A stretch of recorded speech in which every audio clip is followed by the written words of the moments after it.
Bismillahirrahmanirrahim. Today's topic of discussion is ectopic pregnancy, and for FCPS or MCPS, for the purpose of long cases, as those are the original patients, and emergency cases are not included for obvious reasons in exam. But for MRCOG, there are actually role players in OSCE, and they are not the real patients.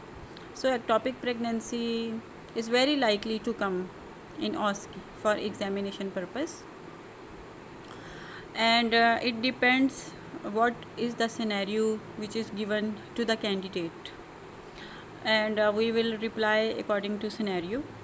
But most of the times um we have to follow the stem, like we have to break the bad news. Obviously ectopic pregnancy is not going to be a viable pregnancy, and it is very important to disclose this information to the patient in very sympathetic way, and uh, we have to explain each and everything to the patient in layman language without medical jargon, and in whole process we have to keep patient with us with eye to eye contact, and with a slow pace, so that our patient can absorb the information appropriately, and can respond to us accordingly. So first of all, it is better to explain ectopic pregnancy by making a diagram in which we can tell the patient that for example, patient name is Mrs. Mary. For example, we can say, Mrs. Mary, how are you?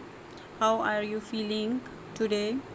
Is there someone else with you today to discuss the report of ultrasound or discuss the report of your condition? And then we will tell that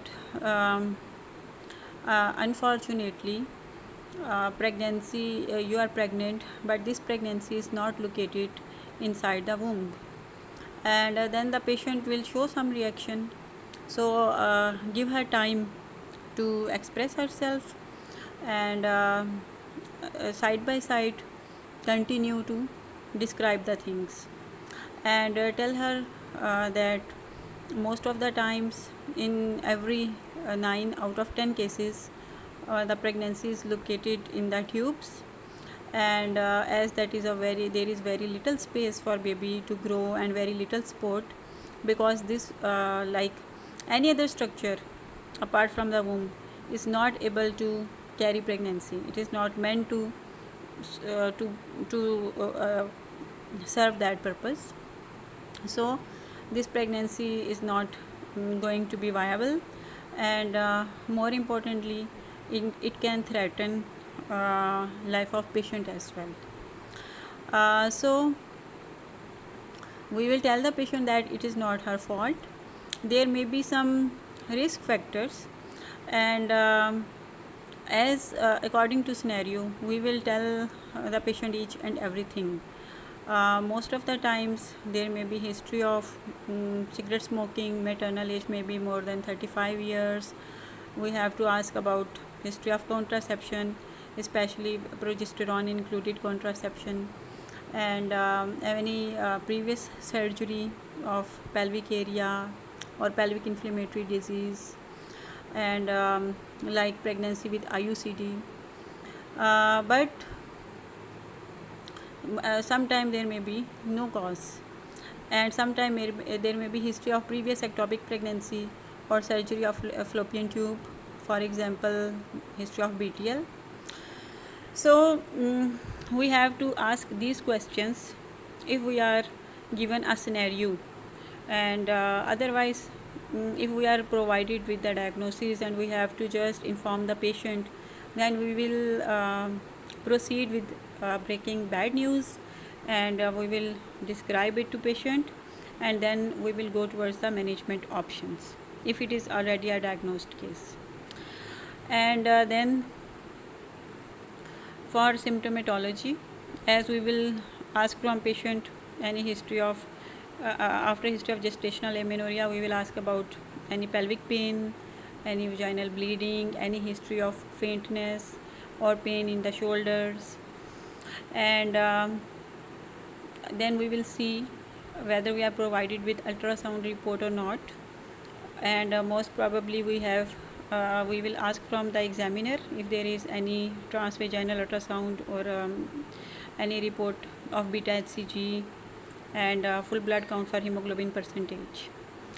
And then we will describe the management options. So we will tell the patient that we have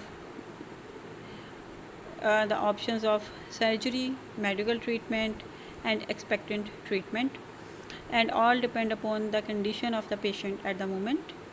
And like if the patient is having severe pain, she is vitally not stable, and pregnancy size is bigger, beta HCG level is like more than 3000, and there is fetal cardiac activity or peritoneal fluid showing hemorrhage.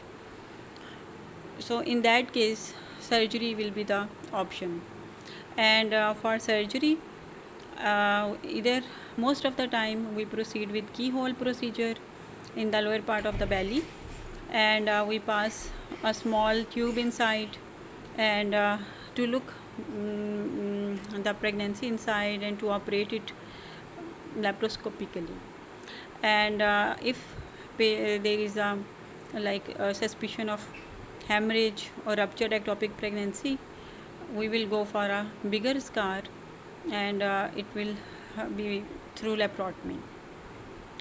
And for the procedures, most of the time is fallopian tube is intact, and other fallopian tube is not present or it is already removed. We will make a hole in the tube and remove the pregnancy and then stitch it back. It is called as salpingostomy. But if the contralateral tube is healthy and the affected tube is like ruptured, we will go for salpingectomy, that is removal of the fallopian tube. Then we will tell the patient that both procedures will require general anesthesia, and there is a quick recovery with laparoscopy, and less chances of pain, infection and hemorrhage as compared to laparotomy.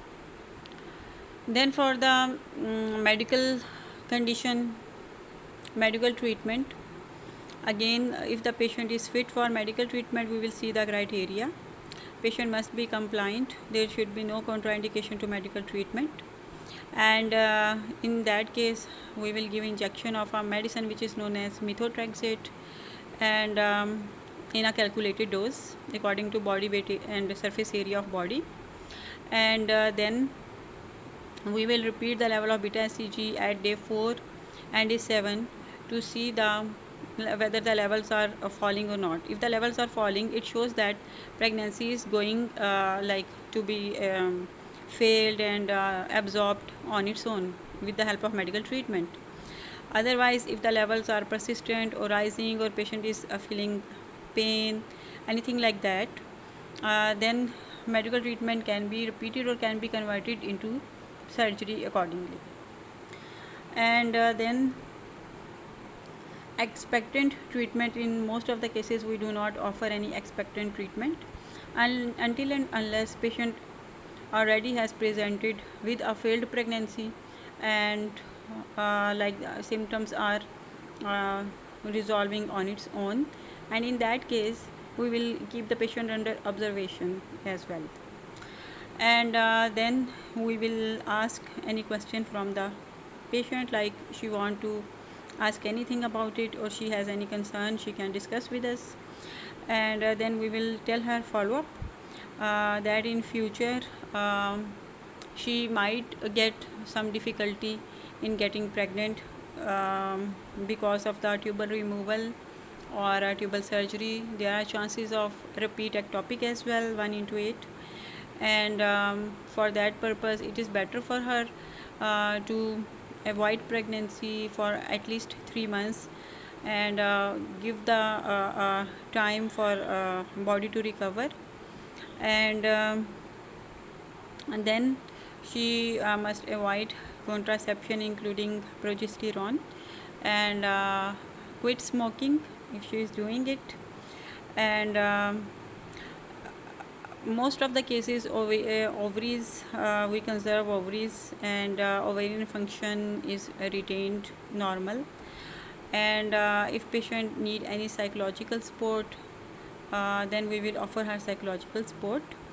And at the end again we will ask about any concern of the patient, and we will say thank you to her